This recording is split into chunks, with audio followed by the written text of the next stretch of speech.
چالاکی گەشە پێدەرانەی هەڵسوڕاوانی خۆبەخشی ژینگە پارێز دژ بە چێکدەرانی ژینگە. کۆنفرانسی کەشوهەوای ڕێکخراوی نەتەوە یەکگرتووەکان ناسراو بە کاپ 28 بە بەشداری 7,000 کەس لە 200 وڵاتەوە ڕۆژی 30 نۆڤەمبر لە دوبەی دەستی پێکرد و 12 دەسامبر کۆتایی پێهات. ئەم کۆبوونەوەیە لە دوبەی پایتەختی ئێماراتی یەکگرتووی عەرەبی بەڕێوە چووکە بۆ خۆی بە بەکارهێنانی 22,000 تۆن گازی کاربۆن بۆ هەر تاکێک لە دوای قەتەر لە پلەی دووهەمی جیهاندایە. بە کۆی گشتی بەکارهێنانی دەردانی گازی کەربۆن بۆ هەر تاکێک لە وڵاتانی شۆڕەی هاوکاری کەندا و 4 هێندەی ستانداردی جیهانیە. لە چەند ڕۆژی ڕابردوودا ئاژانسەکانی هەواڵ باسییان لەوە کرد کە بەرپرسانی سوتەمەنی ئێماراتی یەکگرتووی عەرەبی لەو کۆبوونەوەیەدا خەریکی درێژەدان بە بازاڕکردن و سات و سەودای فریوزەرانان لەگەڵ وڵاتانی دیکە بە مەبەستی کڕینی نەوت. گروپی ناحکومی KBPO کە هاوپەیمانیەکی پێکاتوو لە 450 گروپی نێونەتەوەیی چالاک لە بواری کارکردن لەسەر گۆڕانی کەشوهەوا لەوانە گروپی یاشتی سەوز ئاشکرای کرد کە بە لێکۆڵینەوە لە زانیاریەکانی پەیوەست بە کۆبوونەوەی کاپ 28 دەرکەوتووە کە ئەمساڵ مۆڵە دراوە بە 2456 کەس کە پەیوەندیان بە سوتەمەنی بەردینەوە هەیە بۆ بەشداریکردن لەم کۆنفرانسەدا. ئەم ئامارە نزیکەی 4 هێندەی ئەو مۆڵەتانەیە کە ساڵی ڕابردوو لە کۆنفرانسی شەرمشێخ لە میسر بەم جۆرە بەشداربووانە درابوو. گرنگترین چاوەڕوانی لە بەشداربووانی کۆنفرانسی دوبەی ئەوە بوو کە پابەند بن بە تێپەڕبوون لە سوتەمەنی بەردینەوە و ئەو بەڵێنە لەناو بەیاننامەی کۆتاییدا بگونجێنن. بەشداربووان دوای ململانێکی زۆر و لە ژێر کاریگەری گوشارەکانی بزووسنەوەی ڕزگارکردنی ژینگە و بارودۆخی ژیان لەسەر هەسارەی زەوی سەرنجام و خاڵەیان لە بەیاننامەکەدا جێگیر کرد، بەڵام مەرجەکانی جێگیرکردنیان نەخستە ڕوو. بە پێچەوانەی ئەو ژمارە زۆرەی خزمەتکارانی بۆرژوازی کە لە کۆنفرانسی کەشوهەوا و بۆ نەهاوشێوەکاندا بەڵێنی درۆیان داوە و دەیدەن، بە سەدان هەزار چالاکوانی ژینگە پارێزەکە، چالاکوانانی ژینگە پارێز و ژینگە دۆستی کوردستان بەشێکی کەمن لەو لەشکرە سەدان هەزار کەسە.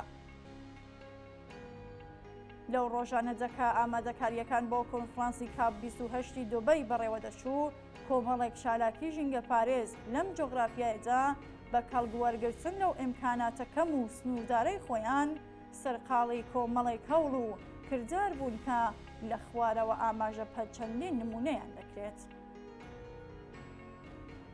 ڕۆژی پێنجشەمبە 30 نۆڤەمبر و هاوکار لەگەڵ دەستپێکردنی کۆنفرانسی کەشوهەوای ڕێکخراوی نەتەوە یەکگرتووەکان، کۆمەڵێک لە چالاکوانان و ژینگە تۆستان لە دەوروبەری شاری مەهاباد نەمامی جۆرێک لە جاربەڕوویان چاند کە لەگەڵ کەشوهەوای ناوچەکەدا دەگۆنجێت. ڕۆژی هەینی 1 دەسامبر ژمارێک لە هەڵسوڕاوانی ژینگە پارێز لە شارۆچکەی حەسەناوە لە نزیک شاری سنە زبڵ و پاشماوەکانی دامێنی کێوی قەڵای حەسەناوایان پاک کردەوە و ژمارەیەکی زۆر نەمامی بادەم و بەڕوویان چاند. هەر لەو ڕۆژەدا ژمارێک لە بەرگریکاران و ژینگە دۆستان لە کێوەکانی دۆروبەری شارەکانی نەغەدا، سەقز و بانە بە دروشمی پێکەوە ژینگەی کوردستان سەوز ڕادەگرین، ژمارەیەکی زۆر نەمامی داربادەم و بەڕوو و چەند جۆرە جارێکی دیکەیان چاند. ڕۆژی شەممە 2 دەسامبر ئەندامانی ئەنجومەنی سەوزی چیا و بەشێک لە دانیشتوانی مەریوان 1200 نەمامی داربەڕوویان لەو شوێنە نەچاند کە لەلایەن دژمنانی ژینگەوە سوتێنرا بوون. هەر لەو ڕۆژەدا ئەندامانی ئەنجومەنی ژینگەی پاژینی بانە و ژمارەیەک لە دانیشتوانی و شارەش ژمارەیەک نەمامی داربەڕوویان لە دەوروبەری شار چاند. ڕۆژی سێشەممە 6 دەسامبر ئەنجامانی ئەنجومەنی ژینگەی ژیوای پاوە و ژمارێک لە دانیشتوانی دەوروبەری ئەو شارە سەدان نەمامی داربەڕوویان چاند.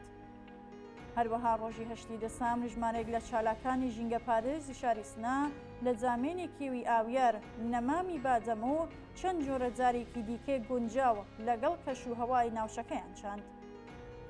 ڕۆژی 10 دەسامبر ئەندامانی گروپی ژینگە پارێزی چرۆ لە شاری ڕەوانسەر و چالاکانی ژینگە پارێزی شاری کامیاران لە دەوروبەری ئەو شارە نەمامی دەربەڕوویان چاند. جگە لەمانە ڕۆژی 11 دەسامبر هەڵسوڕاوانی ژینگە پارێز لە دەوروبەری ئاوایی گەورەی نگڵی سەر بە شاری سنا نەمامی دەربەڕوویان چاند.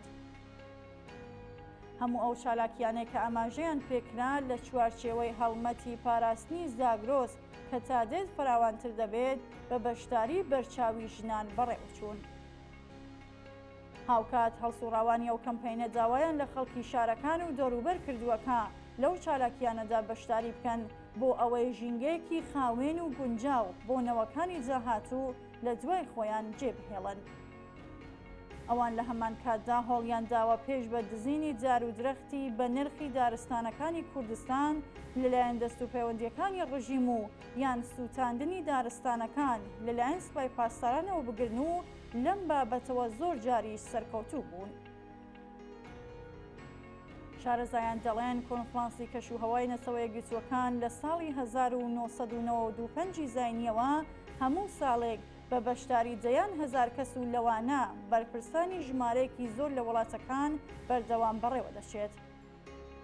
بەڵام سەرەڕای تەواوی ئەو شانۆگەریانە کە بە مەستی فریودانی خەڵکی نیگەرانی جیهان و زۆرێک لە چالاکانی ژینگە پارێز و ئاکسیۆنە بەربڵاوەکانی ئەوان بەڕێوەچووە بارودۆخی ژینگەیی نەک هەر باشتر نەبووە بەڵکو تەنانەت خراپتریش بووە. هۆکارەکەشی ڕوونە.